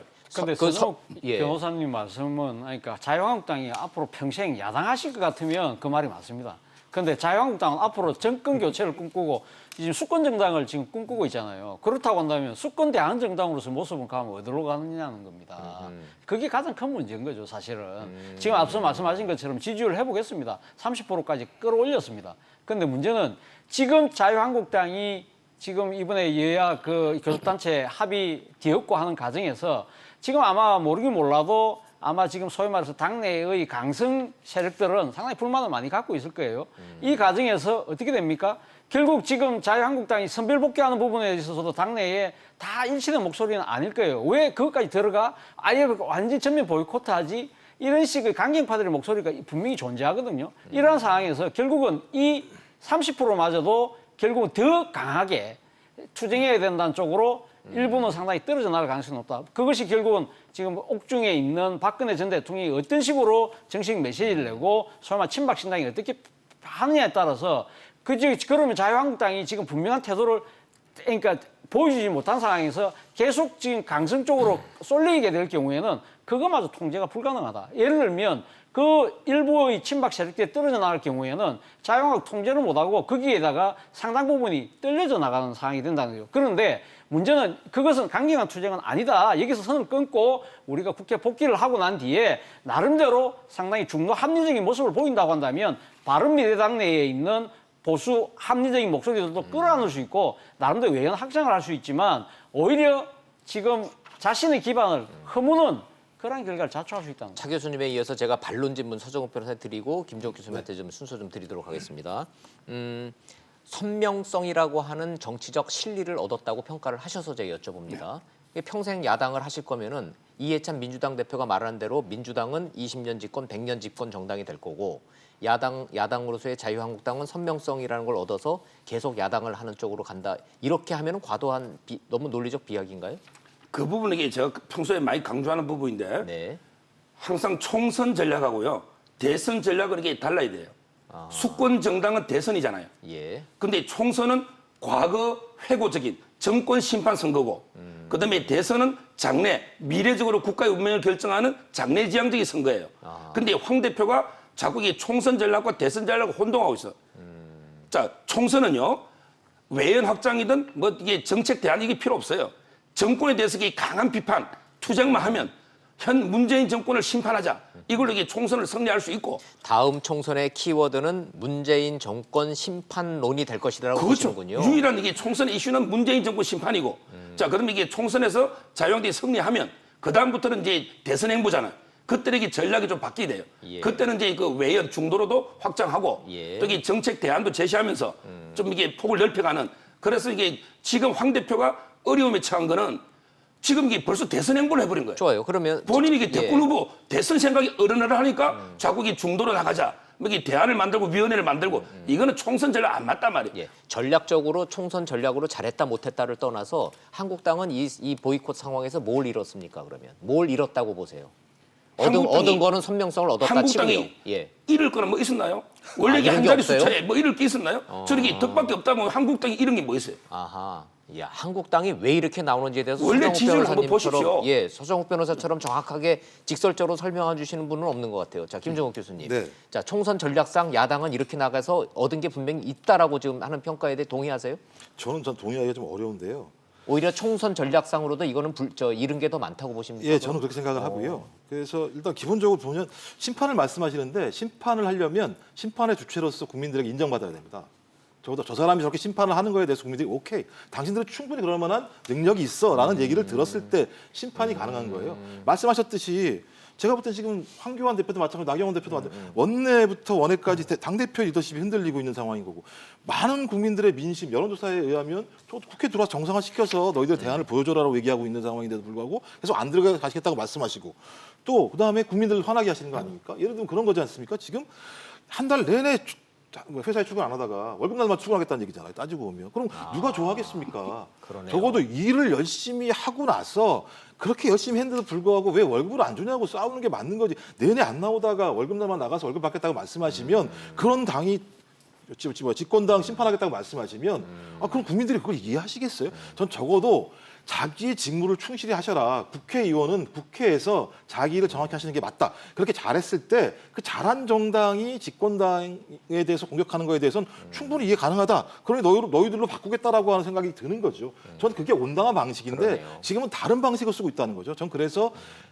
당장은 얻으신 것 같죠. 왜냐하면 말씀 1%대에서 예를 들면 지금 30%대 초반까지 올라오셨다고 말씀하시니까 더 못 올라가게 되면 못 이기는 거예요. 소선거제 하에서는요. 전 그 부분을 말씀을 드리는 거예요. 야, 참 월급 얘기하시니까 국회의원들 저 이것저것 다 빼고선 실수령약 찍히는 거 보니까 1,100 몇십만 원 찍히더라고요. 많이 받기는 받던데 부럽긴 하더라고요. 자, 좋습니다. 근데 오늘 저 벌써 시간이 1시간이 훌쩍 지나갔는데 오늘 개강 얘기도 해야 되고 물어볼 게 굉장히 많았는데 이 얘기하다 보니까 다 갔습니다. 저 바쁘지만 요 얘기 좀 해볼게요. 조국 법무장관 네. 되기는 되는 거예요? 지금 된다고 보세요? 언론 보도를 보면 청와대 기류를 살펴봤을 때는 아마 청와대에서 조국 카드를 아마 상당히 신중하게 검토하고 있는 것은 사실처럼 그건 보입니다. 사실인 것 같다. 사실처럼 보이는데 문제는 그러니까 조국 수석이 법무장관으로 만약에 발탁될 경우에는 아마 내년 총선 지금 차출설은 사실상 물리적으로 힘들지 않을까. 자, 그렇다고 한다면 그러면 조국 수석의 카드는 그럼 총선용이 아니라 자기 대권용으로 갈 가능성이 높다. 그런 측면에서 주목하는 시선도 있더라고요. 그 대목에서는 제가 할 수 없이 의성어를 내야 되겠네요. 오잉? 이거. 아니 이해는 됩니다. 조국을 법무장관에 시킨다는 얘기는 내년 총선에 안 내보낸다는 얘기고 내년 총선에 안 내보낸다고 그래서 그냥 나가는 게 아니라 조국은 대권 후보군으로 갈 것이다. 차 교수님의 분석, 서 변호사님. 저도 이게 계속 그렇게 분석했기 때문에 전적으로 동의하는 게요. 예. 일단 이게 법무부 장관을 시킨다. 네. 근데 총선은요. 예. 지금 이게 PK 민심이 완전히 돌았었기 때문에 조국 나가도 이긴다는 게 보장이 없잖아요. 그럼 이게 패배했을 때는 기스마 가는 거예요. 따라서 저는 지금 여권이 있죠. 예, 그건 방송 용어가 아니까 상처가 나는 거죠. 상처. 예. 그럼 이게 여권에서는 차기 후계 구도. 문재인 대통령 1위가 조국. 예. 그다음에 예비로 2등은 유시민. 이걸 봐요. 이낙연 총리는요. 호남 후보에게 필패로입니다. 호남 후보는 이게 외연 확장에 다른 지역에 한계가 있는 거예요.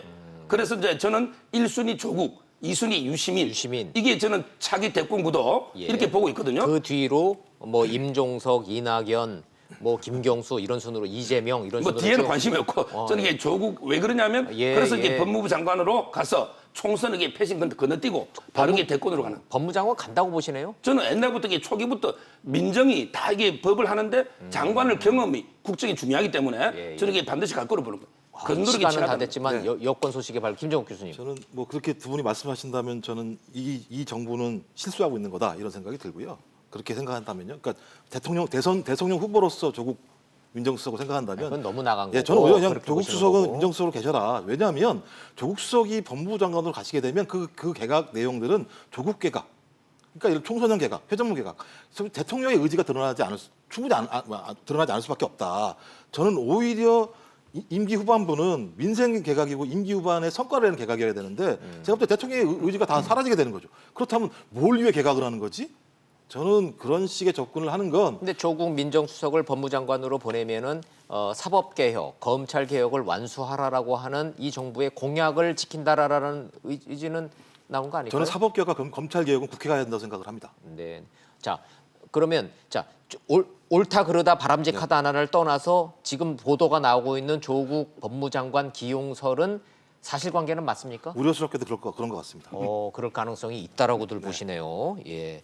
그리고 아유 시간 다 돼서 끊으라고 더 빨리 끊으라고 지금 막 난리인데 조금만 더 갈게요. 이제 시청자 여러분들 궁금해하시니까 자 김현미, 이계호, 진선미 지금 국회의원들이 한 5명쯤 되죠. 네네. 이분들 다 나오나요? 예, 이번 개각에? 나오시겠죠. 그럼 개각폭이 굉장히 커진다는 얘기네요. 네, 중폭 이상은 될 거라고. 언제 합니까 개각 그러면? 뭐 적어도 9월 임시 정기국회 전에는 해야 되지 9월까지 않을까요? 가요? 아니, 9월까지 그 전에는 다 끝나야죠. 전에? 인사청문회까지 다 끝나야 되겠죠. 지금 저분들 다 이제 나오는 거는 확실합니까? 두 분 어떻게 보세요? 지금 뭐 김현미 장관 같은 경우는 만약에 총리가 바뀔 경우에 여성 총리 후보 물망에 올라가 있기 때문에 만약에 여성 그런 총리 막 총리 후보 물망에 누구- 올라간다고 한다면 김현미 장관 같은 경우는 아마 의원직을 포기할 가능성도 있다. 그렇지 않은 경우는 아마 저 5분이 다 지금 그러니까 내년 총선에 아니, 출마하지 총리만 않을까. 시켜준다 하면 예. 뺐지 그만두죠. 안 그래도 지금 저 일산에서 뭐 저 인기가 있네 없네 말도 많은데 그죠? 예. 저 서정욱 변호사님 어떻게 보세요? 뭐 제가 보기에 저분들도 장관은 어차피 몇 달 못하니 예. 전부 이게 마음은 총선 밭에 가 있다 될 걸로 봐요. 아하 예. 콩밭에 가야 되네, 개각은 콩밭. 언제쯤? 예? 개각은 이게 저는 빠르면 7월 중에 할 것 같은데. 빠르면 7월 좀 바로 다음 달이네요. 만약에 7월 중 안 하게 되면 제 생각에는 아마 정기국회까지 갈 수밖에 없다. 정기국회 끝날 때까지. 정기국회까지. 예. 예. 7월 중에 다시 한번 모실게요. 7월 중에 이 얘기 다시 한번 해보자고요. 오늘 못한 얘기가 너무 많아서 질문지가 너무 많이 쌓여 있습니다. 자 말씀 잘 들었습니다. 차재원 교수님, 김정욱 교수님, 서정욱 변호사님 잘 들었습니다. 감사합니다.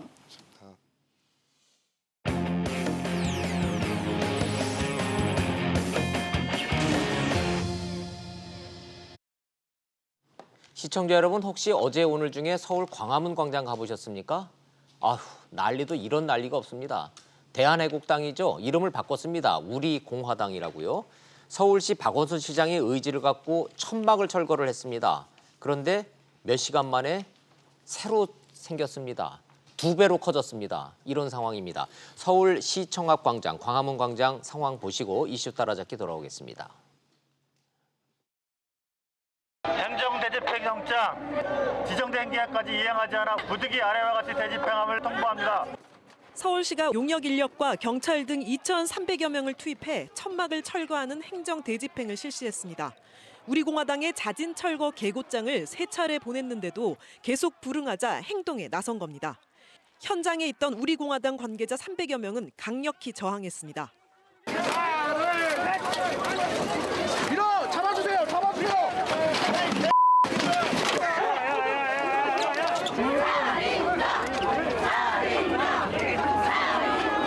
50여 명이 다쳐 병원으로 옮겨졌고 용역 직원 2명과 우리공화당 측 2명이 폭행 혐의로 경찰에 체포됐습니다. 1시간 20분 동안의 작업 끝에 천막 2개동과 그늘막이 철거됐고 그 자리엔 대형 화분이 들어섰습니다. 철거하는 의미가 없어요. 우리가 다시 치면 되는데 무슨 의미가 있습니까? 실제 우리공화당은 철거 6시간 만인 낮 12시 40분쯤 근처에 조립식 형태의 천막 3동 등 6개 천막을 다시 설치했습니다. 서울시는 우선 행정 대집행 비용 2억 원을 청구하고 추가로 설치된 천막에 대해 철거를 요청할 방침이라고 밝혔습니다.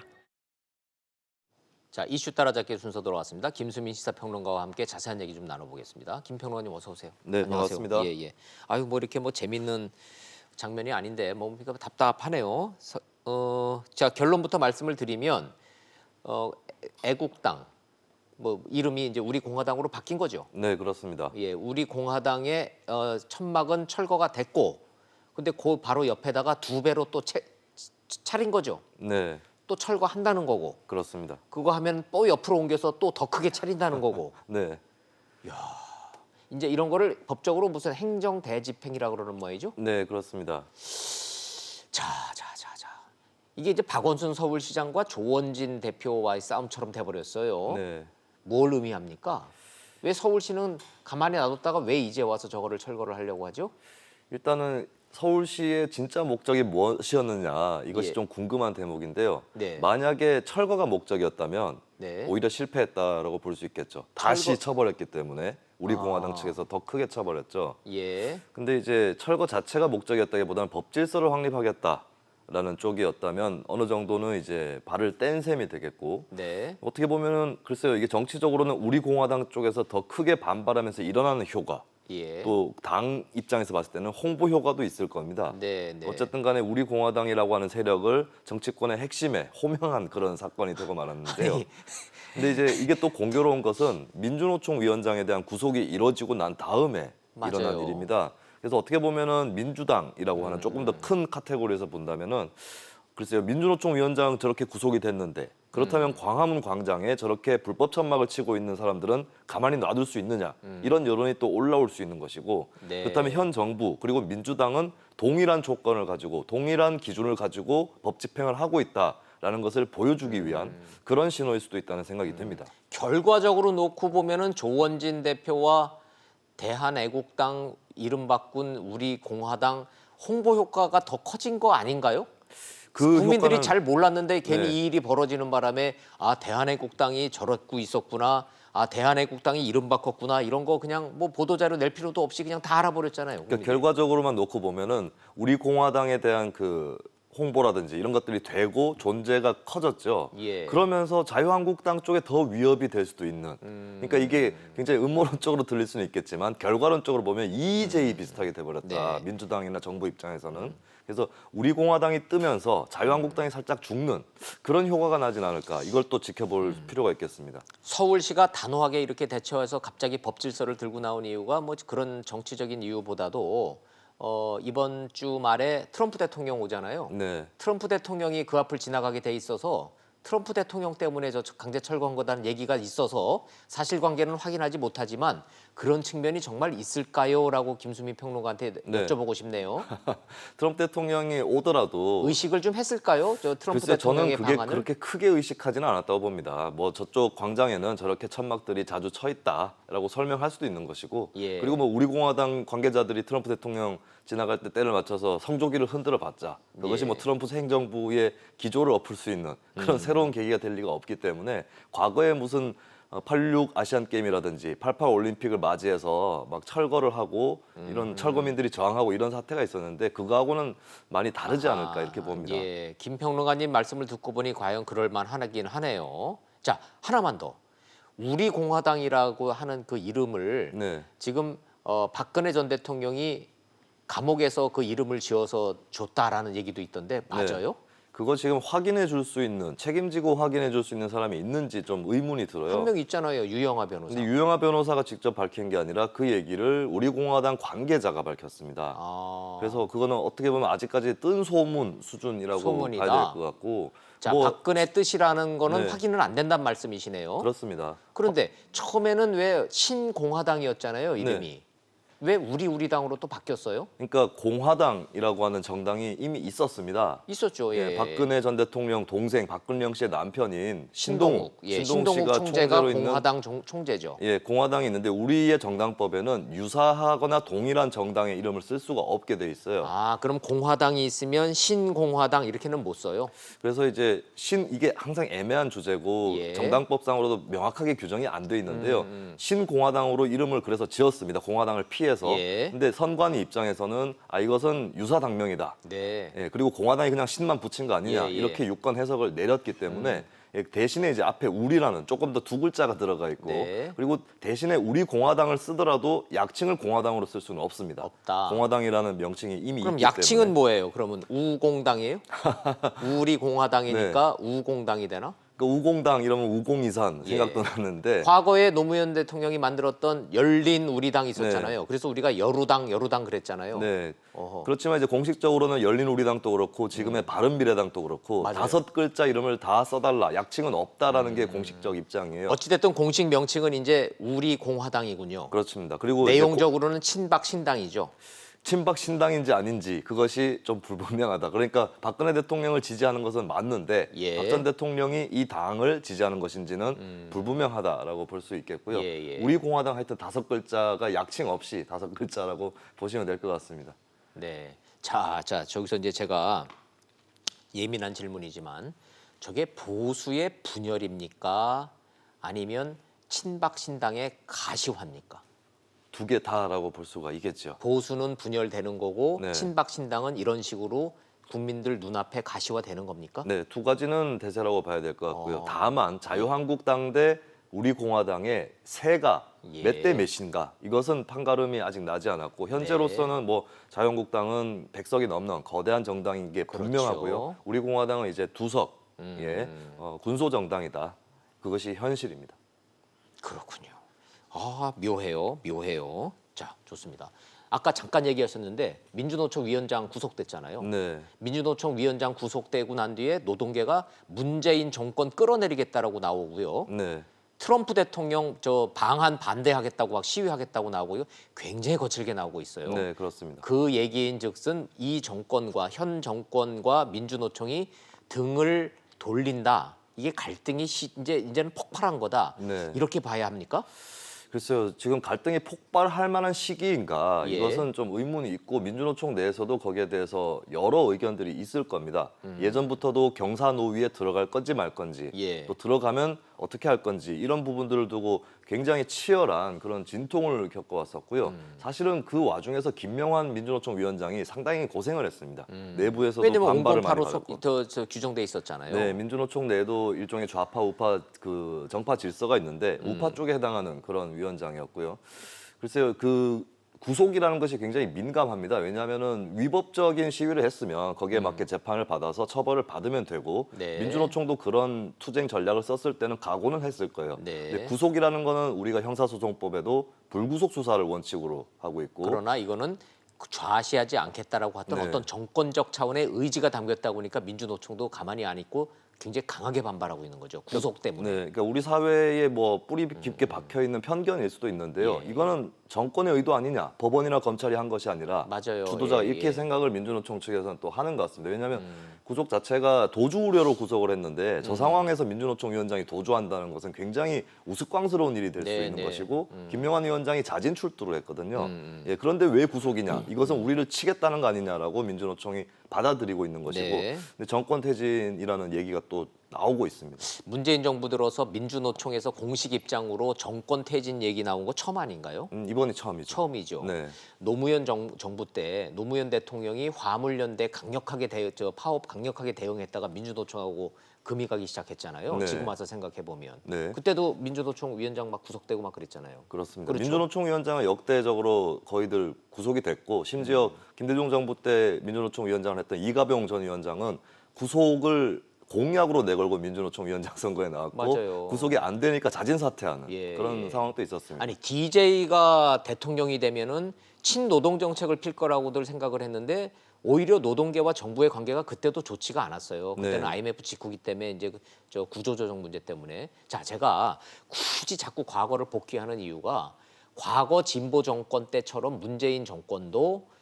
이 노동계하고 갈라서는 건가? 이거를 자꾸 여쭤보는 겁니다. 네, 문재인 정부와 민주노총은 원래부터 결이 많이 달랐어요. 한국노총이야 문재인 후보 지지 선언을 하기도 했었고 사실 대선 과정에서 민주노총은 정의당 심상정 후보 지지했지 문재인 후보 지지하지 않았죠. 정확하게는 정의당 심상정 후보와 민중당 김선동 후보 둘 중에 하나를 지지해라. 라고 하는 게 민주노총의 정치 방침이었어요. 정치 방침이었죠. 그리고 역대 민주노총이 정치 방침을 정할 때도 예. 뭐 반자유한국당이라든지 이 정도 기조는 있었지만 민주당을 콕 찍어서 지지한 적은 한 번도 없었습니다. 정부 애초부터 여당 좀 입장에서 달랐어요. 네. 정부 여당 입장에서 민주노총을 이런 식으로 갈등 구조로 가져가고 정부 구정이 가능하겠느냐 이거 걱정하지 않을 수가 없는 대목이에요. 예, 그거는 분명히 걱정이 될 거기 때문에 고민정 대변인도 구속에 대해서는 안타깝게 생각한다라고 얘기를 했어요. 그렇게 얘기를 했군요. 예, 근데 이제 민주노총에서 의심을 하는 거는 민주당 의원들한테 가서 불구속 수사 탄원을 좀 내달라고 요청을 했다가 거부를 당한 것인데 정부 입장에서도 상당히 난감하죠. 아니 근데 그 편들어주는 것처럼 비춰지면은 정치적으로 또 그 하락 효과가 있을 것이고 그렇다고 해서 이제 거꾸로 그걸 거부한다고 했을 때도 마찬가지로 그냥 구속을 방기하는 거 아니냐 이렇게 비춰지니까 정부도 굉장히 지금 난감한 그런 상황이라고 볼 수 그러면 있습니다. 민노총 입장에서는 이번에 구속영장이 청구돼서 영장 심사를 받을 때 여당인 민주당에서 어떤 뭐 성명이라든지 네. 불구속으로 좀 했으면 좋겠다라고 왜냐하면 재판 사법부에 그 직접적으로 간섭은 할 수는 없지만 그렇습니다. 입장을 발표해주거나 아니면 탄원서 같은 거라도 좀 내주거나 이렇게 좀 우호적인 방법을 원했었군요. 청와대나 정부에는 당연히 요구하진 않았고요. 왜냐하면 그렇게 나서면 수사 그건 가이드라인을 할수 없죠. 청와대는 그건 제시했다라는 못하지. 비판을 예. 당연히 받기 때문에. 근데 그래서 여당은? 그렇죠. 민주당 쪽으로는 민주노총에서 그 요청이 있었습니다. 근데 민주당이 거부했나요? 네, 그렇습니다. 아, 그 민주당도 제가 보기에는 예. 민주노총 싫어라기보다는 우리가 그 탄원서를 써주는 것이 마치 민주노총을 지지하는 것처럼 비춰질까 봐 네, 그 정치적 효과 때문에 쓰지 안아주지 않았는가 그렇게 그다음에 보여집니다. 경찰관 때려 막 이제 두들겨 패고 막 이런 것 때문에 문제가 네. 됐던 건데 공권력에 대해서 폭력 행위를 한 거를 민주당이 또 두둔하는 듯한 네. 인상 때문에 민주당도 부담스러워했군요. 예, 사실 원론적으로 처벌은 해야 되는데 구속까지 할 일은 아니지 않느냐. 이 말 자체는 원론적인 건데도 사실 국민들이 봤을 때는 불구속이 마치 처벌이 아닌 것처럼 비춰지는 그런 것이 있고 또 한간에서 특히 보수 언론이나 보수 정당에서는 민주노총과 민주당이 같은 편인 것처럼 몰아가는 네, 그런 공세들이 있기 때문에 더더욱이나 이제 그렇게까지는 못 해주겠다라고 예. 하는 게 민주당 정치인들의 방침이었던 거죠. 우리가 뭐 하여튼 정치, 외교 다 중요하지만 사실은 국내적으로는 청와대와 정부와 여당이 민주노총을 어떻게 핸들링하고 민주노총과의 관계를 어떻게 가져가느냐가 이 국내 이 경제와 정치에 미치는 영향이 큰데. 네, 그렇습니다. 예. 그 이거 어떻게 좀 민주노총이란- 상생으로 잘 가야 되는데 이게. 예, 사실 잘 가려면 양쪽이 좀 의연한 자세를 가질 필요가 있다고 봐요. 민주노총도 이게 정권이 우리를 탄압하고 있다라기보다는 법원과 검찰이 무리하게 구속을 했다라는 데 조금 더 초점을 맞출 필요가 있고 그리고 정부와의 대화도 언제든지 필요에 따라서 열어둘 수 있는 좀 유연한 전략을 취할 필요가 있겠고요. 정부도 민주노총을 우리가 밟아야 어떻게든 뭐 보수 쪽한테도 인정을 받고 이런 생각을 하기보다는 좀 더 의연하게 그리고 ILO 협약 같은 경우는 원래 추진을 하고 있었던 내용이고 민주노총의 요구이기 전에 국제사회의 요구고 또 그게 노동의 규범입니다. 이런 의제는 의연하게 하던 대로 추진하는 것이 정부가 스텝이 꼬이지 않는 길이 아닌가 싶습니다. 그러게요. 자, 현 정권과 민주노총의 이 미묘한 갈등 구조에 대해서 한번 좀 짚어봤습니다. 그거 좀 잘 좀 지켜보자고요. 네. 시간이 없지만 요거는 좀 궁금해서 여쭤보는데 한보 정태수 전 회장 에콰도르에서 사망했다라고 아들이 이번에 와서 그 얘기를 하긴 했는데 네네. 믿어도 됩니까?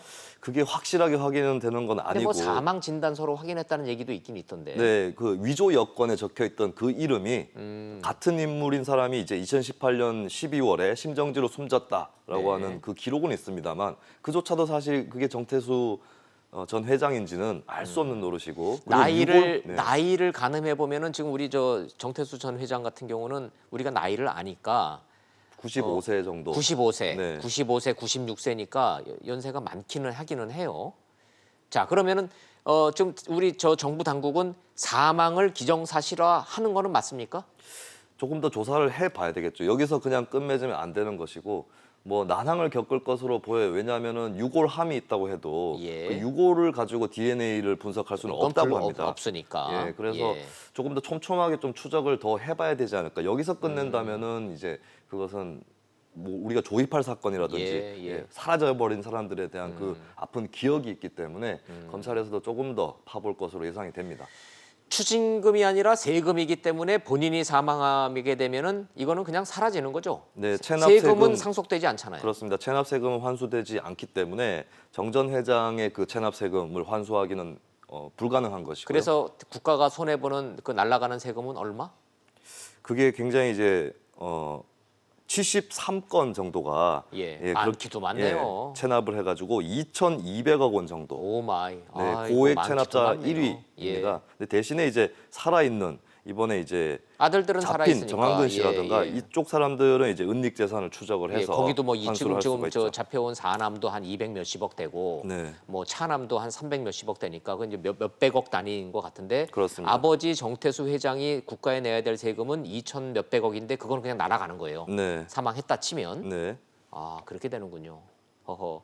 그래야 체납액이 소멸된다. 그렇습니다. 대신에 정한근 씨가 한 300억 원 가까이가 있고 이제 삼남인 정복은 씨 같은 경우도 644억 원 정도 체납이 있습니다. 돈 1,000억은 되긴 되는 거죠. 합쳐서 그 정도 되죠.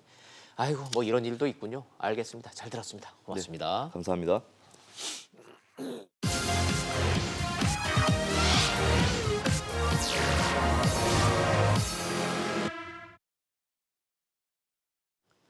결론부터 말씀드리면 저는 한국당이 국회에 들어갔어야 한다고 봅니다.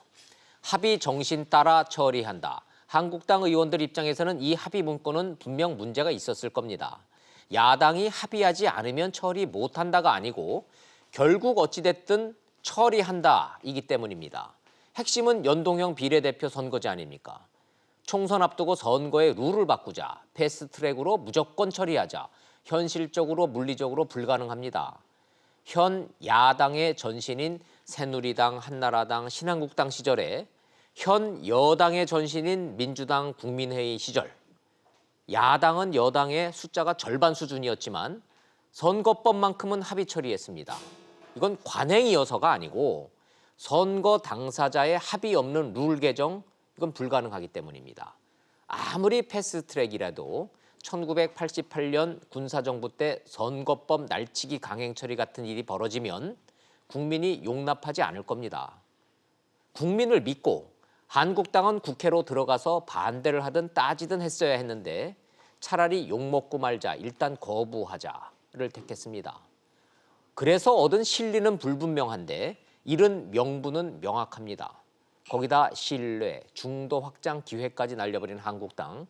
도대체 어디서 만회를 할 건지 전 궁금하기도 하고 이해도 잘 안 갑니다. 직설 마칩니다. 시청해 주셔서 고맙습니다. Thank you.